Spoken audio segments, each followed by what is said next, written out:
atacante de 25 años que disputa su primera Copa del Mundo llega con un historial que no deja dudas sobre su nivel. En su selección, Haaland ya era el máximo goleador histórico de Noruega mucho antes de que arrancara este torneo. Goles en eliminatorias, goles en Nations League, goles en partidos donde la exigencia era máxima. Pero la pregunta que muchos se hacían era la misma que se hace con todo gran delantero de club cuando llega a una Copa del Mundo. ¿Puede replicar ese nivel en el escenario más grande de todos? Hay jugadores que con su club son bestias y con su selección desaparecen. La historia del fútbol está llena de esos casos. ¿Sería Haaland uno más de esa lista? El primer partido de Noruega en este mundial respondió a esa pregunta de una manera que nadie del grupo Orin quería escuchar. El vikingo demostró que puede. Sino que no es solo un fenómeno de club, que cuando le dan el balón en las posiciones correctas, con la camiseta que le pesa diferente, el resultado es el mismo. Goles que parecen imposibles y un equipo que gana. Y después de ese partido, Erling Haaland se posiciona como una de las grandes amenazas de este torneo, por debajo solo de Messi en el debate de quién está siendo más decisivo en la primera jornada del Mundial, y por encima de cualquier otro delantero que haya pisado un campo en estos días. Para Francia, el favorito del grupo 1, ese dato debería ser la mayor preocupación del torneo. Para el resto, una advertencia. El Mundial tiene un verdadero problema con Haaland y recién empieza. Noruega ganó 4-1 a Irak en el debut. Haaland marcó 2 goles y dio una asistencia de cabeza para el cuarto. Y la selección que se supone que domina este grupo 1, la favorita, la que tiene a Mbappé y a Dembélé y al Balón de Oro vigente, terminó el primer día de su grupo en segunda posición. Noruega arriba, Francia detrás. Y en el centro de todo, un delantero de 25 años jugando su primer partido oficial en una Copa del Mundo que acaba de demostrar en 90 minutos. ¿Por qué cualquier defensa del planeta tiene razones para no querer encontrárselo? Quédate hasta el final porque te voy a contar por qué Haaland es diferente a cualquier otro delantero de este torneo, qué tipo de goles hace eso que ningún otro delantero del mundo puede hacer de la misma manera, y por qué el partido que viene para Noruega es la prueba definitiva de que el problema del Mundial con Haaland es mucho más serio de lo que parecía antes de que empezara el torneo.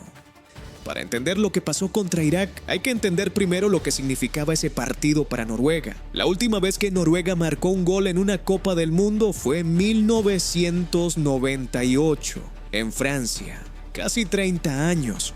3 décadas en las que Noruega no pudo clasificar a varios mundiales consecutivos, en las que el fútbol noruego perdió la presencia internacional que alguna vez tuvo en los años 90, cuando Ole Gunnar Solskjær y Tore André Flo hacían que la selección escandinava fuera un rival respetable para cualquiera. 30 años de silencio en el torneo más visto del mundo. Una generación entera de aficionados noruegos que nunca había visto a su selección marcar en un mundial.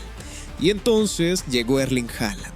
Y en su primer partido oficial en una Copa del Mundo, en el minuto 29, te rompió esa racha de casi 3 décadas con un gol que resumió perfectamente lo que lo hace diferente a todos los demás delanteros del torneo. La jugada fue colectiva y rápida. Sørloth habilitó ante Antonio Nusa. Nusa pasó a David Møller-Wolf, que desbordó por la izquierda y mandó un centro raso hacia el segundo palo.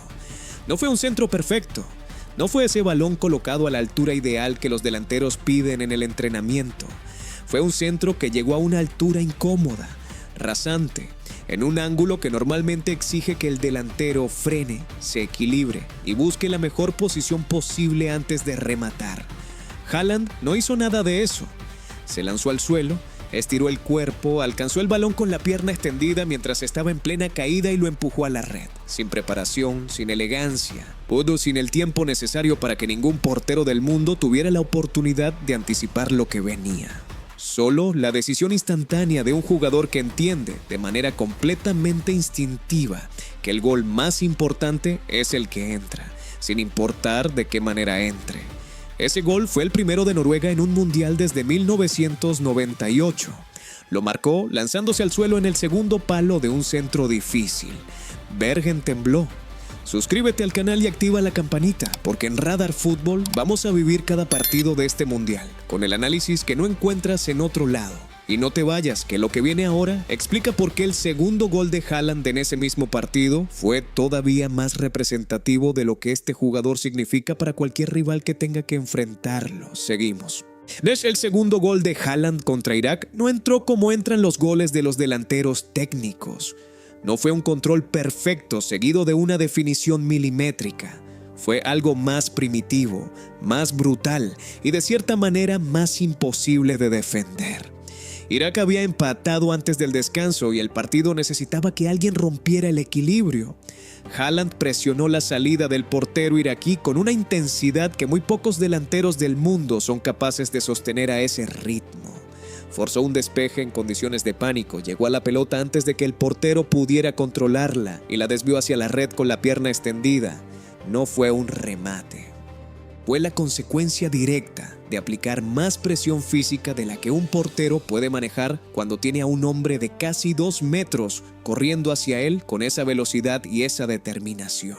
2 goles en el primer partido de su carrera mundialista, y ninguno de los dos fue el tipo de gol que un sistema defensivo normal puede diseñar para prevenir, porque los dos fueron el resultado de hacer cosas que los demás delanteros no pueden hacer de la misma manera. Y aquí te pregunto, ¿tú crees que Haaland puede terminar siendo el máximo goleador de este mundial por encima de Messi, de Mbappé y de todos los demás nombres grandes? Déjamelo en los comentarios. Ahora hablemos de por qué este Haaland es un problema específico que va más allá de los 2 goles contra Irak. Haaland tiene 25 años. Es, estadísticamente y físicamente, el delantero centro más dominante que existe en el fútbol mundial en este momento. Y probablemente el más dominante que ha existido en la historia del fútbol inglés en términos de rendimiento por temporada. En el Manchester City acumuló récords que parecían imposibles antes de que llegara. En una sola temporada de Premier League marcó 36 goles, más que ningún otro jugador en la historia de esa liga en un solo campeonato. No en una buena temporada, no siendo el mejor de su generación, en la historia de toda la liga desde que existe. En la Champions League estableció marcas individuales que ningún delantero del mundo se había acercado antes, terminando temporadas con cifras que hacían que los analistas tuvieran que inventar nuevas categorías para describir lo que estaba haciendo. Y la razón por la que esos números son tan difíciles de replicar es la misma razón por la que sus goles son tan difíciles de defender. Haaland hace cosas físicamente que la mayoría de los delanteros del mundo simplemente no pueden hacer.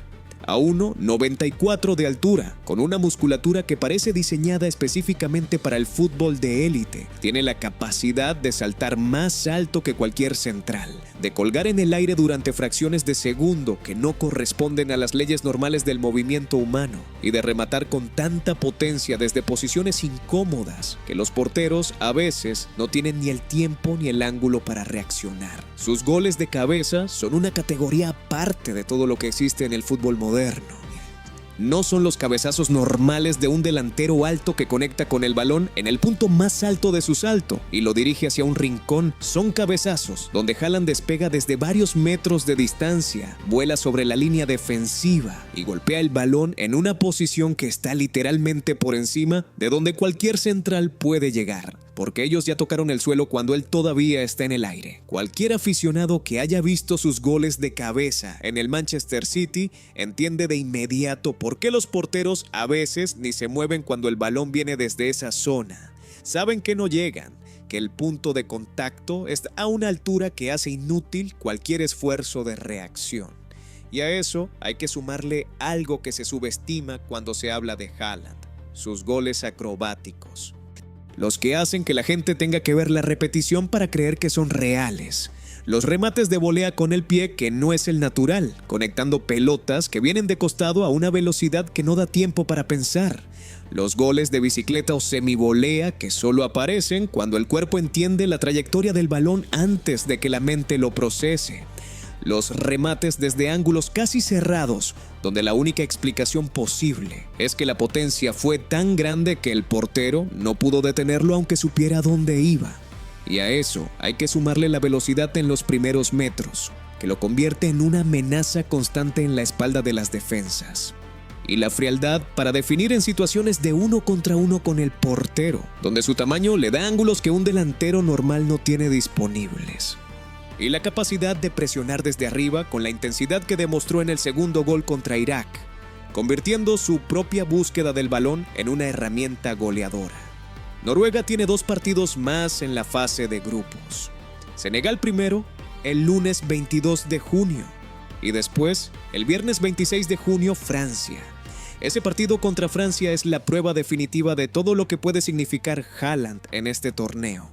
Francia, el equipo que llega como favorito del grupo y como uno de los candidatos al título, con el mediocampo más completo del mundial, con Mbappé, Dembélé y Doué en el ataque. Él va a tener que resolver en ese tercer partido del grupo el problema más concreto del torneo. Cómo frenar a un Haaland que llega con 2 goles en el debut y con toda la confianza de quien acaba de romper 30 años de silencio de su selección en un mundial. Piensa en lo que eso significa tácticamente para Deschamps. Francia tiene en Saliba y Ibrahima Konaté una de las mejores parejas de centrales de toda la competición, pero ninguno de los dos ha tenido que enfrentarse a alguien con las características físicas de Haaland en los partidos que más importaban de esta temporada. El dilema es clásico y no tiene solución perfecta. O dedicas un marcador específico a seguirlo durante todo el partido y abres espacios para los movimientos del resto del equipo noruego, que tiene en Martin Odegaard y Antonio Nusa 2 jugadores capaces de aprovechar cualquier espacio que se libere. O intentas un sistema de zona que ya quedó demostrado que no funciona de manera consistente contra alguien que puede saltar por encima de la línea defensiva en los centros laterales. Cualquiera de las 2 opciones tiene un coste, y ese coste es exactamente el problema del Mundial con Haaland. Los goles de Haaland causaron temblores en Bergen. Los instrumentos lo midieron. El primer gol de Noruega en un mundial desde 1998 lo marcó él, lanzándose al suelo en el segundo palo. El segundo lo marcó presionando al portero con una agresividad que ningún sistema defensivo puede entrenar para anticipar. Y todo eso en su primer partido oficial en una Copa del Mundo. Si Noruega gana a Francia en el tercer partido del grupo, los temblores van a ser de otra magnitud, y el problema del Mundial con Haaland va a dejar de ser una advertencia para convertirse en la historia más grande de todo el torneo. Porque la pregunta que nadie quiere hacerse todavía en voz alta es la más sencilla. ¿Puede Noruega ganar este Mundial con Haaland como eje de todo? La respuesta honesta es que depende de si el resto del equipo puede acompañarlo. Odegaard es uno de los mejores mediocampistas del mundo. Nusa tiene velocidad para explotar cualquier defensa. Y Haaland, cuando le llegan los balones en el área, convierte en goles cosas que ningún otro delantero del torneo puede convertir. Eso no es una selección de relleno, es una selección que acaba de ganar 4-1 en su debut, que lidera su grupo por encima de Francia. Y que tiene en el centro de todo a un jugador de 25 años que ya causó sismos en su propio país solo marcando goles. El Mundial 2026 tiene un verdadero problema con Haaland, y el sismógrafo de Bergen lo está midiendo. Ahora te toca a ti. ¿Haaland puede llegar a la final de este Mundial? ¿Y puede Noruega, con él como centro de todo, dar la sorpresa más grande de 2026? Déjame tu pronóstico en los comentarios. Si llegaste hasta aquí, ya sabes. Suscríbete a Radar Fútbol, dale like y activa la campanita, porque vamos a seguir cada partido de Noruega y de Haaland en este Mundial. Nos vemos en el próximo.